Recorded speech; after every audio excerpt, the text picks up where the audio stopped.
Gold and silver saw a turnaround week this week as prices shot up. Jim Wyckoff, senior market analyst at Kitco News, is here to break down market action. Jim, welcome back. Last time we spoke, you were somewhat bearish on short-term market activity, and now prices have rebounded. It's at gold is trading at 1776. Oh, look, it's the year of independence for the U.S., 1776. But anyway, the point is the price has gone up. So is momentum back up? That's my question, Jim. Hi, David. Good to be with you and the Kitco listeners again. When we last talked, the markets, both gold and silver, were in a near-term price downtrend.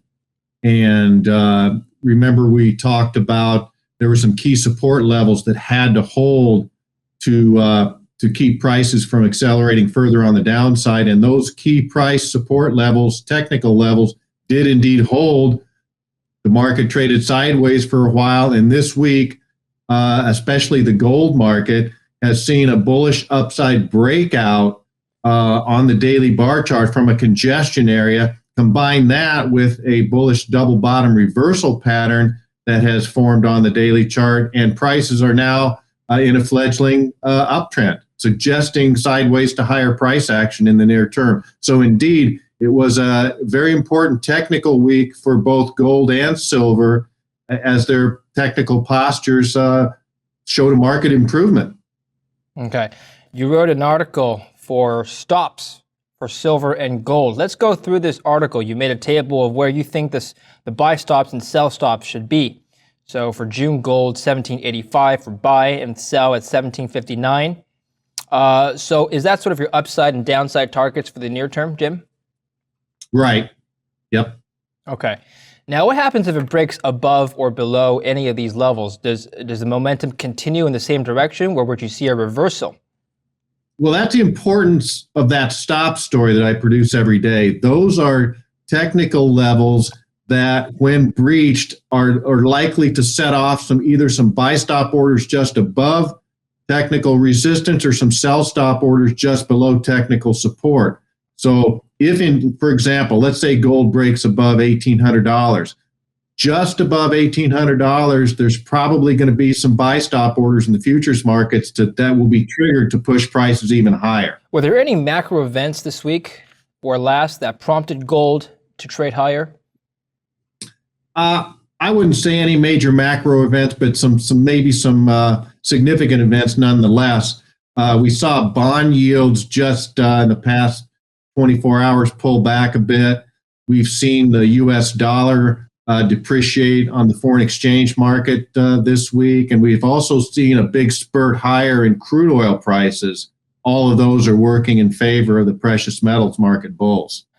Now I'm looking at the stock markets this week, Jim, and the S&P 500, for example, did not decline. In fact, it continued its upward trend. So clearly we're not seeing gold run counter to the risk assets. It's in fact moving in the same direction. So during these times, I would say that gold is not really a hedge against market volatility. Would that be a fair statement to make? Well, that's right. Indeed, and we've seen this happen in the past, David. We've seen gold prices move in tandem with the stock indexes. And what that is suggesting is, for example, the stock market strength late this week is due to some very positive U.S. and China economic data that suggests the world's two largest economies are really going to spring out of this pandemic in strong fashion in the coming months. That augurs bullish for the metals markets on a demand basis, both consumer and commercial. So that's why you're seeing the gold and silver prices rally due in part to that. Let's talk about silver now, Jim, and in particular, the price action of the silver market has been moving in tandem with gold, is what I've observed. Speculators and investors of silver have thought that silver should have moved higher by now, but it looks like they're just moving, the market's moving wherever gold's moving. Is that what you're seeing as well? That's a correct assessment, David. Silver has been called the poor man's gold, as we've discussed in the past, and you're seeing silver prices appreciate along with gold. And the thing that silver has working in its favor a little bit more so than gold is there's more commercial uses for the silver commodity, and with growing economies, that suggests better demand for silver too. That is a very good point, Jim. The commercial and industrial component of silver, with the Green New Deal and the stimulus in Biden's infrastructure plan, one would think that more silver would be needed in our economy, especially when you consider that silver is used in many renewable energy technologies. Now, my theory is that these technologies have not yet been, the stimulus plan isn't yet implemented. The construction of these projects is not yet underway, which is why the demand isn't currently there.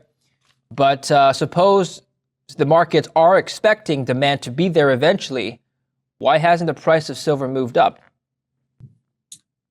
Well, it is moving up as we speak, and why it hasn't so far is just because the traders and investors were focused on other elements, other fundamental elements, such as the appreciating U.S. dollar that we had seen in past weeks. Also, keep in mind markets are fickle.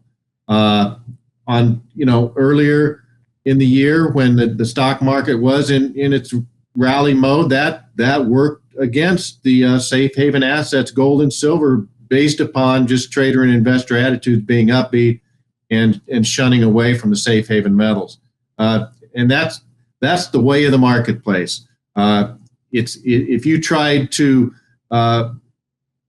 be 100% logical on day-to-day price action, or even week-to-week or month-to-month price action in the markets compared to their fundamentals, you'd be a very stymied individual. Mm-hmm. Generally speaking, which is stronger, the monetary component of silver or the industrial component? My guess is the monetary component. Again, it is still a safe haven store of value, and it does follow the gold market.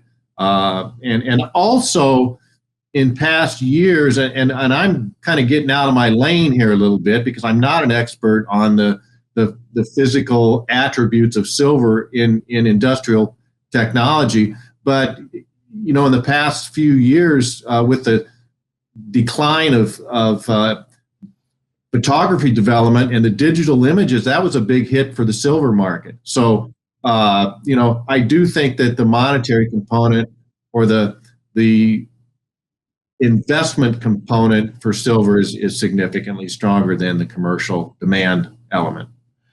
Okay, now my final question, Jim. This rebound that we've seen in both these markets, gold and silver, will they continue? Well, the charts suggest they will on a near-term basis. Right now, with the upside breakouts we've seen on the charts, on the daily charts, now the price action for silver, the path of least resistance, is sideways to higher in the near term. Okay. Jim, do you ever make long-term projections, or is your work mostly on a day-to-day technical basis? Well, I look at charts based upon daily activity, weekly and monthly, and even sometimes yearly activity. So yes, you can, one can look at a monthly chart or even a quarterly or yearly chart on a commodity, including gold and silver, and make assumptions based upon price action of the past. So on a longer term basis, and I've said this before to our Kitco listeners, cyclically on a longer term basis, it's my strong bias that gold and silver prices are headed higher.